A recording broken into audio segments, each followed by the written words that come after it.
Why do we have so many 8600s in inventory? Hello?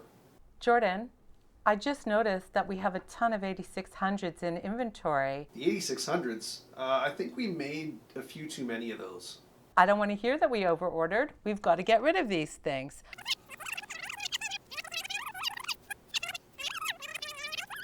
Will you do me a favor, please, and meet me in the warehouse?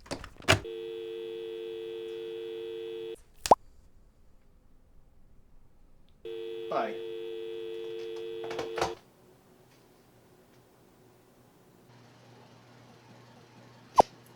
Oh, that was smooth, right, Jordan? Wow, look at all these 80. Jordan, where are you? Jordan?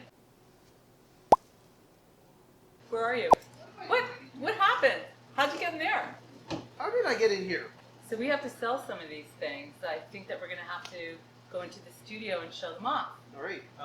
Why don't we head over there right now? In the meantime, maybe somebody wants to buy the taxi. Anybody give us a firm offer on this taxi, and I will make sure it's delivered to you personally. So let's head over to the studio. But can you help me get out of here first? The door You get latches out of there don't work. yourself, Jordan. You got me into this mess. Janet, get me out of here. Janet. Hi, everyone. Don't let this clipboard fool you. I'm not the cruise director of the Love Boat. I have a script here that was just prepared because I just found out we have to sell these beautiful babies. So a little bit of history on the 8600s. They were delivered to New Haven in the late 1940s as part of their efforts to re-equip their trains after World War II, and a total number of 103 were delivered. They're built out of Core 10 steel. They're notable for their stainless steel fluted panels. Forming the backbone of New Haven's passenger operation, these cars would serve as the successor to Penn Central for several years in the late 60s and early 70s, before being sold off to the MBTA for commuter service in Boston. In this service, they lasted as late as 1988. Thanks, Janet. So next, let's look at the models themselves. So this is the as-delivered version of the New Haven 8600 coach. This is how the cars were originally delivered around 1947, 1948. And in this scheme, this is the double green, so you got the green roof and the green window band. This is how the cars looked until the early 50s. Some of the details you have the 41 B&O 11 trucks.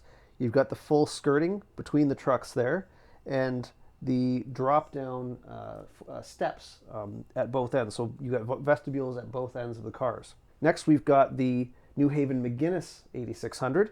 This is a slightly later version, so in the early to mid 50s, they started to repaint all of their cars in the McGuinness scheme. So you've got the black roof, but you still maintained those fold-down steps and the side skirts.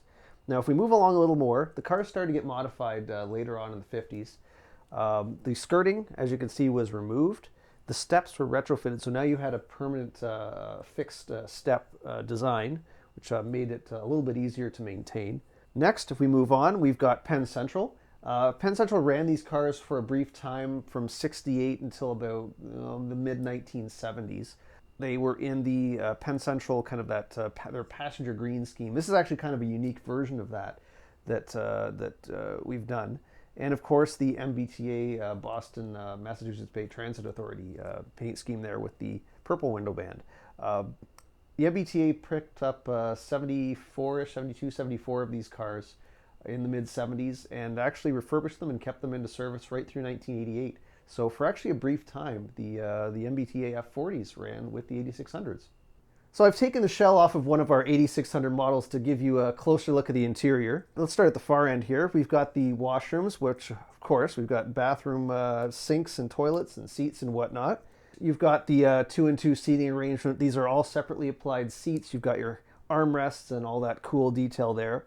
Now, in one of the equipment closets, you can actually see the capacitor. This is a new feature we've added for this run of the 8600 coaches. When you put your car in the tracks, the lights are always on, and you've got the capacitor, so if you have any kind of rough track work or a kind of inconsistent electrical conductivity, you keep that lighting throughout. If you're a big fan of the Madman era there, you've got the kind of the smoking lounge at the end of the car. If you're kind of a business executive in New York City, you're going home to New Haven or something like that in the evening, you're going to want to be sitting in the kind of the end of the car here with your cigar, your cigarettes, and your drink at you got little drink tables and whatnot, the ashtrays. So that's a really cool feature. And the neat little partitions, I'm not sure if you can see them there, glass partitions with the etchings in them. That's a really neat part. And of course, like all Rapido models, we've got the complete underbody detailing that you would expect to see on one of our cars. You've got the Genomotor, you've got all the brake lines, the electrical conduits, all the plumbing, everything is here. You've got the brake cabling, steam connectors are all there. Everything we've included that you'd want to see on one of these models. So I think that about covers everything. Yeah, we need to get these things moved. Yes, we do. Please order some 8600 coaches. They're right on our website. And they're available through dealers. And I just want to remind you that, gentlemen, tell your significant others that we've got lots of these, and they make a great stuffing for the stocking. They do. And they're in stock, so don't wait.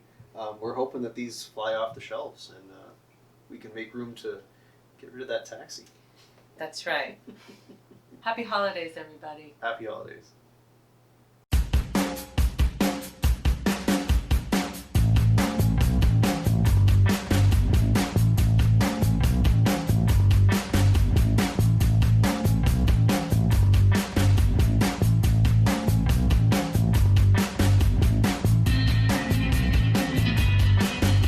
We have a lot of 8600s, but what we really need to get rid of is this taxi.